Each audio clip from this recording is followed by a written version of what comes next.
Alors, bien entendu, avec la crise actuelle, le stade est fermé, donc nous avons dû nous retrouver à faire rapidement une réorganisation au niveau du télétravail et aussi du télétravail des fédérations qui sont au stade, des aider au niveau virtuel, des réunions, des AGA, tout l'informatique et téléphonie aussi. La plupart de nos services sont maintenant en télétravail, sauf quelques-uns que sont considérés essentiels, donc la poste et l'approvisionnement, qui sont sur une base limitée pour rentrer au stade. Et puis, notre responsabilité, elle demeure toujours de renseigner les fédérations sur toutes les informations qui se passent tant au niveau du gouvernement, de la santé publique ou de la gouvernance. On le retrouve sur notre site web. Alors, on les tient au courant de cette façon-là. Et puis, nous sommes conscients que plusieurs fédérations, ce n'est pas facile. Donc, notre devoir est vraiment de les épauler au niveau dans leur mission à remplir leurs fonctions. Notre PDG, à travers notre PDG, on s'implique dans les différents comités consultatifs qu'il y a auprès des fédérations et auprès du ministère.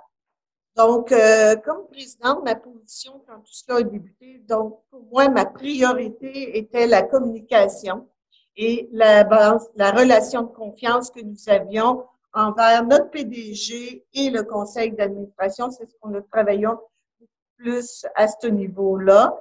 Et puis, ce qui est arrivé, c'est que nous sommes réunis énormément virtuellement, que ce soit les comités que nous avons, les conseils d'administration, les réunions d'appoint, je dois dire.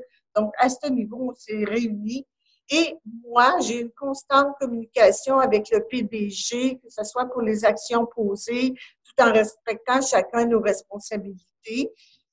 Donc, le rôle du conseil d'administration est de soutenir les fédérations et à travers notre direction générale, nous appuyons les fédérations de loisirs et de sport à travers des comités consultatifs et qui se représentent aussi au ministère.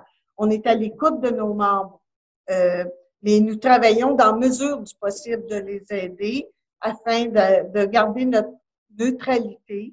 Et nous sommes très conscients que la reprise ne sera pas égale à tous. Il va falloir aider différemment chaque fédération. Je vais vous donner un exemple. Notre conseil d'administration a dernièrement voté une réduction de coûts pour toutes les fédérations qui sont au stade afin de les aider. Puis, nos administrateurs ont tous des compétences différentes. Donc, ils peuvent à ce moment-là aider la direction pour s'impliquer différemment dans différents comités consultatifs. Okay. Alors, moi, au point de vue de cette situation-là extraordinaire et de la gouvernance des organisations, je crois que ce que j'ai fait comme constat, ce que nous avons construit dans les dernières années, les bonnes personnes à bonne place, tant autant dans le conseil d'administration que dans la direction aussi. Donc, la communication, la relation de confiance nous a beaucoup aidé à faire le virage 360 là-dessus. On s'implique aussi, on demeure toujours dans la situation de crise, le télétravail, bien entendu. Là, les bonnes bases de gouvernance demeurent toujours. Et ce que nous avons appris, on n'avait pas de gestion de crise pandémie, ça c'est évident, mais on apprend que ça va devenir important dans l'avenir. Ce que nous avons fait dans les derniers mois sont très, très nécessaires à le mettre en application pour les prochaines années.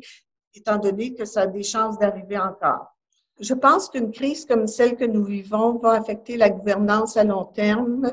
Bien sûr, ça va être le moment de réfléchir et d'en sortir les côtés positifs. Le moment d'innover et d'être créatif va devenir très nécessaire à ce moment-là, ce que des fois on a tendance à mettre de côté. Il faut être ouvert au changement. Je pense aussi que la gouvernance doit aussi inclure une plus grande place au niveau de la responsabilité de la société, que ce soit au niveau du développement durable, l'environnement à ce niveau-là. Et je dirais que notre capital humain au niveau des organisations est très important pour aller de l'avant. Donc, pour les employés, il va être important de les organiser au niveau du travail, santé, sanitaire, politique de congé, télétravail, d'être beaucoup plus ouvert à ce niveau-là.